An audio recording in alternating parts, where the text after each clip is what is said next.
No. They are still individuals. They are still sovereign in their individuality. The only connection between them has to do with their mutual benefit and their common defense. Now, if you're going to speak to an outside government, okay, you're going to make treaties, right? Negotiations, defense, that sort of thing. What benefit would it be to be in a union if those foreign countries had to negotiate 4 different times with 4 different treaties and maybe even 4 different currencies? Would there be any benefit in that? There's no benefit in a union in that. So what you need is a central voice to speak for you. 1 currency, 1 treaty, all the parties of the union. Now the interesting thing is, I have no sovereignty. Because I have no voice outside their power that's been delegated to me. And they hold the power so they can take it back. If I start getting all frisky and started doing things that I'm not supposed to, they say, whoa, wait a minute. You can't do that. What happens if, as this central voice, I start feeling independent? And I want to take and make a negotiation that's not necessarily for the benefit of the whole union. And I say, look, I can strike this deal, right? You can get huge benefit from this, but we're going to make her pay for all of it. Okay, just be quiet now. You don't have to do anything. I will take care of this. All right? So what if I start using the force that has been allocated to me to make our defense and our negotiations against her, to make her comply to something against her will? What should happen in the union? We should all speak up against you. You should all speak up. Why should you all speak up against me?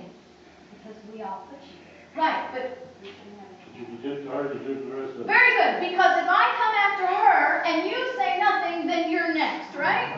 Okay, so very good. Madison says this very clearly. He says, as a matter of fact, he says, how outrageous would it be that a central government would assume this kind of power? Because if it attacked one state, the entire union would rise in opposition and beat down that central government. Because they knew, right? Because it is not you, it's you. So let's just continue with our hypothetical, and we'll say, you guys did nothing. And I abuse her into submission. What should she do? She should reach out to us. You're not listening. You don't care. You're going to get the benefit, she's not. What should she do if I'm beating her into submission? That's what she delegated. Withdraw from the union. Thank you. Where's my text? What is our natural right? Life, liberty, property, and what? The defense of those rights. She has the right to leave this mutual agreement because it is no longer part of her benefit and protection. It's being used against her. And what has she just done? Seceded. She has just seceded. Secession is a natural right of the state on behalf of the people to protect their life, their liberty, or property when the union has gone rogue. Correct. So let me ask you this. I'm still the voice. You guys are ticked off. I hold a gun to her head and say, you have to come back in and hold hands. What did I just show you? Lincoln. The Civil War. The Civil War.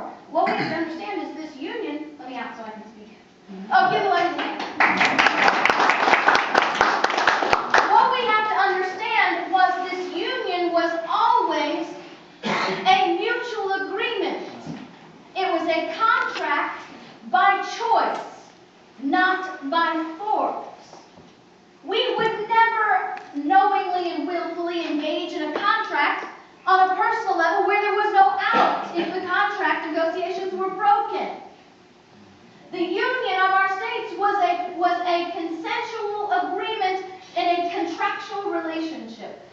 But read the preamble. General welfare, common defense, to preserve the blessings of liberty to ourselves and our posterity. And when that fails, the union is not doing its job. Well, and what party doesn't hold their part up? Then